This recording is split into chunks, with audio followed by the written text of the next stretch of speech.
Assalamualaikum warahmatullahi wabarakatuh. Kata Abah Lutfi bin Yahya, salawat ini adalah benteng pengaman dari fitnah akhir zaman. Allahumma salli ala Sayyidina Muhammadin wa ala ali Sayyidina Muhammad salatan amanal aman ummata Sayyidina Habibur Rahman minal mihnati wal imtihan wa minal fitnati hadha zaman wa bala fid din wa zawalil iman wa min jami'il amrad zahiran wa batinan ya Hannan ya Mannan ya Hannan ya Hannan ya Mannan ya Hannan ya Mannan ya Qadim al-Ihsan wa sallallahu alaihi wasallam Muhammadin wa alihi wa sahbihi baraka wa salam. Alhamdulillahirrahmanirrahim. Kalau ada yang bisa ditulis itu selawat itu luar biasa. Iya juga, ini recommended ya, bisa juga diamalkan sebetulnya. Dan apa yang disampaikan oleh Abah Lutfi ini, diantaranya juga menjadi benteng bagi kita menghadapi fitnah akhir zaman, sekaligus terbongkarnya fitnah akhir zaman. Di antara terbongkarnya fitnah akhir zaman ini adalah adanya sekelompok orang yang ngaku-ngaku sebagai anak cucu Nabi. Padahal bukan. Maka dengan mengamalkan salawat ini, kita bisa terbentengi dari orang-orang yang mengaku-ngaku sebagai anak cucu Nabi itu. Thumma fitnatu sarra, yakni fitnah sarra. Dakhonuha min tahti qodama rajulin min ahli baiti. Fitnah sarra ini munculnya dari bawah dua telapak kaki laki-laki yang ngaku-ngaku sebagai anak cucuku. Yaz'umu annahu minni wa laisa minni. Dia ngaku-ngaku sebagai anak cucuku padahal bukan anak cucuku. Wa innama awliya'iyal muttaqun, karena sesungguhnya semata-mata wali-waliku, keluargaku, kata Nabi, adalah orang-orang yang bertakwa. Ya artinya jangan-jangan karena mengamalkan segot salawat ini kemudian terbongkarlah fakta sekelompok orang yang selama ini ngaku sebagai anak cucu Nabi bukan anak cucu Nabi. Karena itu fitnah yang sudah disinyalir oleh Rasulullah Sallallahu Alaihi Wasallam. Dan kemudian terbongkarlah fitnah-fitnah yang lain. Pembelokan sejarah, termasuk makam-makam palsu. Ada ratusan bahkan ribuan makam palsu yang kemudian terbongkar. Ya mungkin gara-gara mengamalkan sholawat inilah kemudian terbongkar semua kepalsuan itu. Dan sebetulnya adanya penyimpangan sejarah, pembelokan sejarah, makam-makam palsu, dan lain sebagainya ini nggak bisa kita anggap sederhana. Upaya pembelokan sejarah dan manipulasi makam ini punya tujuan jangka panjang, yakni strategi untuk menguasai suatu negara. Cara menghancurkan peradaban suatu negara dan kemudian menguasainya adalah dengan cara mengaburkan sejarah mereka. Putuskan hubungan mereka dengan leluhur mereka. Setelah sejarah mereka dikaburkan, hubungan dengan leluhur mereka kemudian diputuskan, lantas kemudian bangsa itu diklaim. Bangsa ini adalah milik kami. Leluhur kalian adalah kami. Buktinya makam-makam itu, para wali-wali itu adalah habib semua. Ini kan strategi menguasai suatu bangsa. Saya juga heran dengan bangsa Indonesia, mengapa peristiwa ini dibiarkan begitu saja? Apa karena kita kurang pinter ya? Ini mohon maaf ini. Apa karena kita kurang pinter? Iya sih. Ada lembaga internasional meranking Indonesia itu dari aspek intelijensi. Indonesia itu peringkat ke 129. Bawah banget itu. Jadi Indonesia ini dari aspek pendidikan, kepintaran, karya, dan lain sebagainya, menduduki ranking ke 129 dari negara-negara yang ada di dunia internasional hari ini. Ini kita nggak bisa nutup mata loh. Ya mungkin karena kita kurang pinter inilah sebetulnya yang membuat kita semua mudah dibodohi.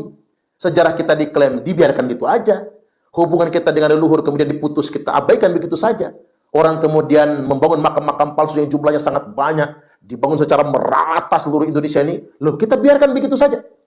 Seakan-akan kita nggak punya leluhur. Seakan-akan tanah ini bukan milik kita, tapi Bintu Tarim. Tanah ini milik Tarim, milik Aulia Tarim. Bahasa sederhananya begini, tanah Nusantara ini milik Habib loh. Ini kata mereka, ini milik para Habib.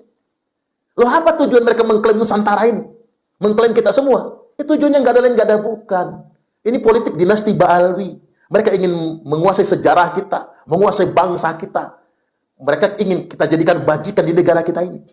Kan strategi menghancurkan suatu negara itu begitu. Kuasai negaranya, belokkan sejarahnya, putuskan hubungan mereka dengan leluhurnya, dan kalau bisa, buat situs-situs palsu untuk membangun klaim kalau sejarah ini milik mereka. Inilah Indonesia. Ketika pendatang merasa menjadi tuan rumah, ketika tamu kemudian bangsa menjadi raja. Itulah kita. Kita harus buka mata, buka telinga, dobrak. Jangan biarkan begitu saja. Monyet didukung oleh para jenderal TNI dan Polri. Walaupun toh para jenderal TNI dan Polri ini disebut oleh HRS juga sebagai jenderal-jenderal monyet, tetapi pasukannya sangat dahsyat luar biasa.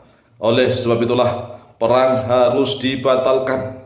Jika perang terus dilanjutkan, maka akan terjadi banyak jatuh korban dari kedua belah pihak, terutama nih dari pihaknya para mukibin yang akan banyak mati konyol. Mengapa? Karena kelompok mereka lah yang memulai menantang-nantang perang terhadap sesama saudara sebangsa Indonesia, bahkan menantang perang sesama saudara umat Islam, sesama umatnya Nabi Muhammad Sallallahu Alaihi Wasallam.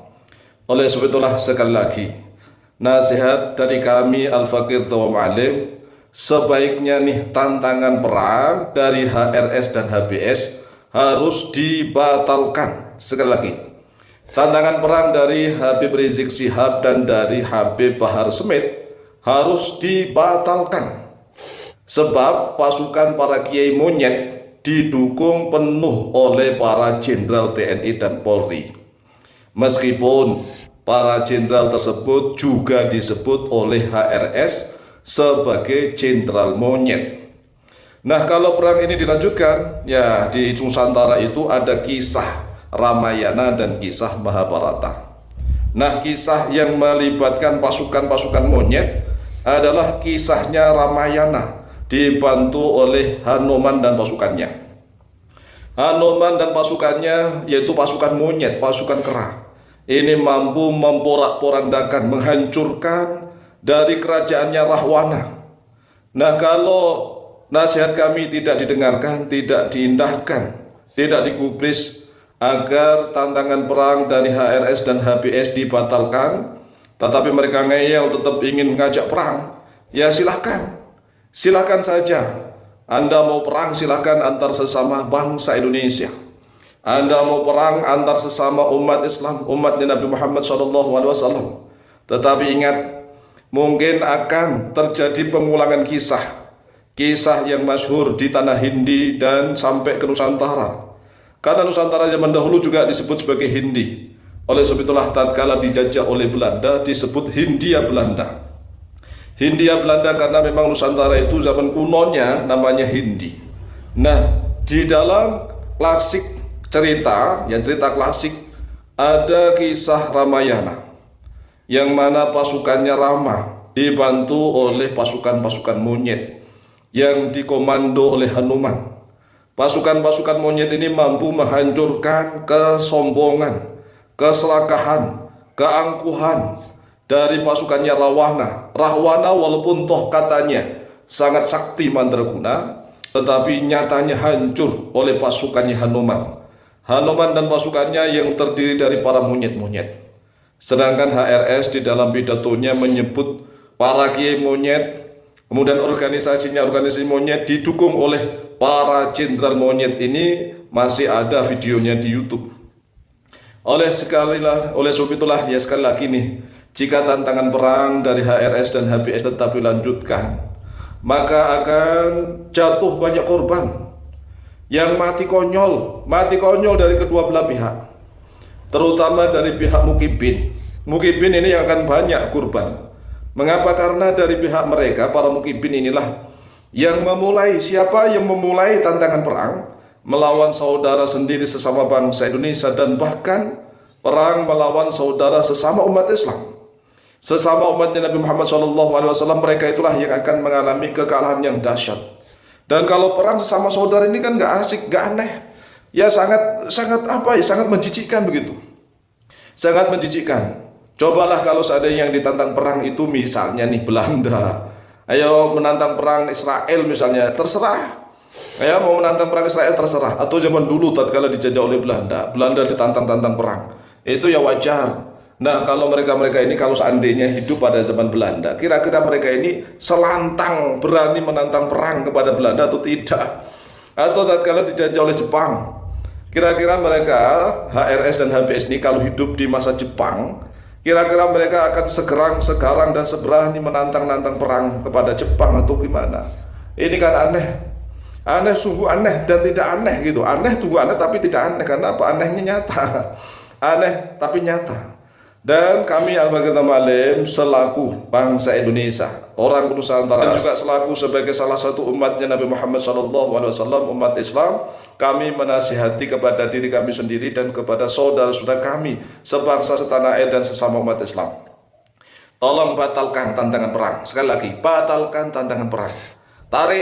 Tarik kalau perlu ya HBS atau HRS membuat video lagi yang betul-betul minta maaf membatalkan tantangan perang. Karena kalau tidak ada klarifikasi video untuk membatalkan tantangan perang, ini gerakan PWLS dan yang lain-lain itu mulai masif nih. Sekali lagi mulai masif, dan ini tidak, ya sangat memalukan lah. Sangat memalukan kalau seandainya di Indonesia terjadi perang antar sesama saudara sebangsa setanah air, bahkan antar sesama umatnya Nabi Muhammad SAW, dan lebih khusus lagi antar sesama warga Nahdien. Ya, Nahdien kenapa? Para habaib itu di Muhammadiyah sudah nggak diterima sebagai duriah Nabi, nggak diakui sebagai duriah Nabi di warga Muhammadiyah. Di warga Persis Persatuan Islam juga nggak diterima. Apalagi orang-orang Wahabi. Orang-orang Wahabi itu dari sejak zaman dulu sudah nggak mengakui para habaib itu sebagai duriah Nabi. Nah, saat ini dari NU warga Nahdiyat yang masih ada beberapa gelintir orang, yaitu para mukibin berat, yang masih mengakui para Habib Alwi itu sebagai duriah Nabi. Dan inilah yang akan terjadi perang di kelompok ini, di kelompok warga Nahdiyat. Ini kan sangat memalukan begitu.